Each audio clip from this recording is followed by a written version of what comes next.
ተከራየው ቤቱ አፈር ቤት ነው 2 ክፍል ነው ልበላ ጉድ ሲል ማአት አጋንንት ወሬ ያወሩ ሰው ይኑር አይኑር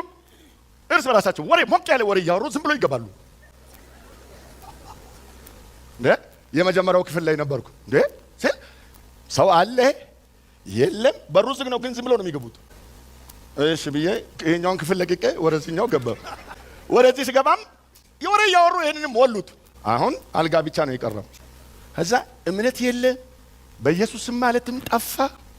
ዝም ብዬ አያቸዋለሁ አይነታቸውን ማየት ጀመርኩ ዝም ብዬ ምሰራውን ሳጣ ድንገት የሆነች ደቂቃ ላይ እምነት መጣ ሞላ ውስጥ ከዛ እንደውም ቆይ እንዴት ልበላቸው ማለት ቆይ እንደዚህ ልበላቸው እንደዚህ ነው አንድ ጊዜ ብቻ በጌታ በኢየሱስ ስም ብዬ ሳልጨርስ 2 ክፍል ሙሉ ከዛ በማግስቱ ወደዚህ ስመጣ ቢሾፕ ደብጉ አንተ ማታ ምን ሆነህ ነው አለኝ ማታ እኮ የወንድም ታከለ ባለቤት እህት ታገሰች አሟት ለሷ ለመጸለይ ተሰብስበን ታገሰች ታከለ እኔ እህት ተለሚቱ አለማው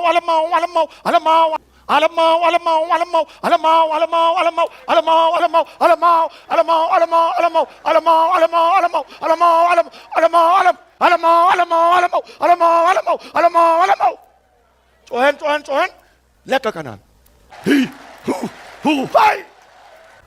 እኔ ዛሬ ይሄን እንድሰብክ ይሁን እድሜ ላይ ማአት ነው የዚህ አይነት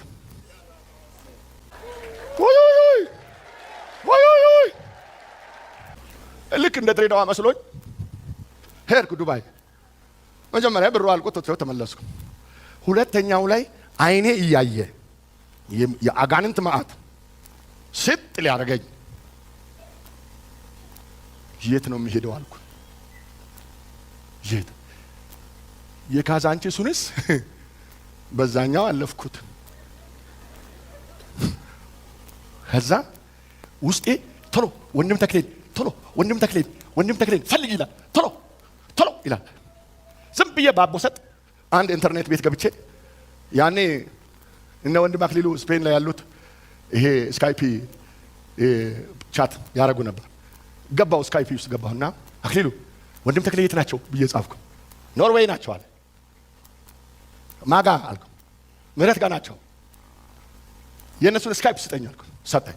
ከዛ ሳረግ ምህረት መለሰችልኝ ወንድም ተክሌ አሉ አልኩ አዎ እሺ ስልክ ቁጥር ስልክ ቀጥታ ወንድም ተክሌ ዱባይ ነው ያለሁት አልኩ እንደምን አለ ምናምን የለም ይሄን አርክ ድርግም ማረግ ልክ ያንን ሳረግ ይሄ ተቀራላ ያው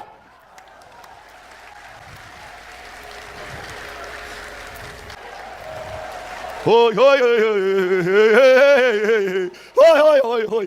እኛ እኮ እዚህ ተሰብስበን ያዲ ገለታ ምንለው አካል ውስጥ እኮ እዚህ የቀረው ይጮሃል አንድ ጊዜ እንደዚህ ሆነ ያቺ የተለመደችው መጣችና እዚህ ጎፋ ሆቴል ተኝቼ አልጋ ይዣለሁ በጊዜ የጀመረኝ መንፈስ ሲያስጮኸኝ ሌሊቱ ሙሉ አደርኩ ከዛ ገላይን ታጥቤ ጠዋት ወደ ግቢ ስገባ ወንድም አየለ በር ላይ አገኙኝና ስለኛ አደርክ አይደል አሉና ሄዱ ስለኛ በር ላይ አገኘ እንጨብጠው ስለኛ አደርክ አይደል ካይዶ ስለኛ አንድ አካል ድገምበላ እርስ በራሳችን ብልቶች ነንና ይላል አንተ ያው እዚህ አካል ውስጥ ኑር ሰላም ይብዛላችሁ ውድ ወገኖቼ ከእግዚአብሔር ቃል ልጀምር ሉቃስ ወንጌል ምዕራፍ 10 ቁጥር 19 እነሆ እባብና ጊንጡ ትረግጡ ዘንድ በጠላት ኃይል ሁሉ ላይ ስልጣን ሰጥቻቸዋለሁ የሚጎዳችሁ ምንም የለም ይላል እኚህ ወንድም ግን እየጎዳቸው ነው እያንገላታቸው ነው እያስፈራራቸው ነው አንዳንዴ ደግሞ የሰው ረዳት ይፈልጋሉ ዱባይ ላይ ሆነው ወደ ኖርዌይ ይደውላሉ አስጥሉኝ አድኑኝ አይነት ነው እንግዲህ አንድ ሰበካ የሚመራ ሰው በትልቅ ስፍራ ያለ ሰው የቦርድ አባል የሆነ ሰው አጋንንት እንዲህ ሲጫወትበት ምን ትጠብቃላችሁ? እኔ እኮ ተናግሬያለሁ። ውጡ፣ ቤቱ የጠላት መጫወቻ ሆኗል። አምልጡ፣ ባካችሁ አምልጡ፣ ተለዩ። አንደኛ ዮሐንስ ምዕራፍ 4 ቁጥር 2 ኢየሱስ ክርስቶስ በሥጋ እንደመጣ የማያምን እሱ የአጋንንት ወገን እንደሆነ ነግሮናል። ሰማያዊ ሥጋ አለ ብሎ የሚያምን ሰው አጋንንት ይፈራዋል ብዬ አላምንም። እንደውም ይጫወትበታል፣ ያፌዝበታል፣ ይቀልድበታል፣ ያስፈራራዋል። ውጡ፣ ተለዩ፣ ራሳችሁን አድኑ። እንዴ ትልቁን ካልተወ ትንሹንማ እንዴት እንደሚቀልድበት እዩ። እኚህ ሰው እንግዲህ ለሌላው ምሳሌ ሆናለሁ፣ ለሌላው ጸልያለሁ፣ ከሌላው ውስጥ አጋንንት አባረራለሁ ብለው የወጡ ሰው ናቸው። ግን እሳቸው ላይ ምን ያህል እንደሚያሾፍባቸው ከራሳቸው ምስክርነት ሰምተናል። ለሌላው እንዲደርስ ሼር አድርጉ። ተባረኩ። ቄስ ኃይሉ ዘሪሁን ነኝ።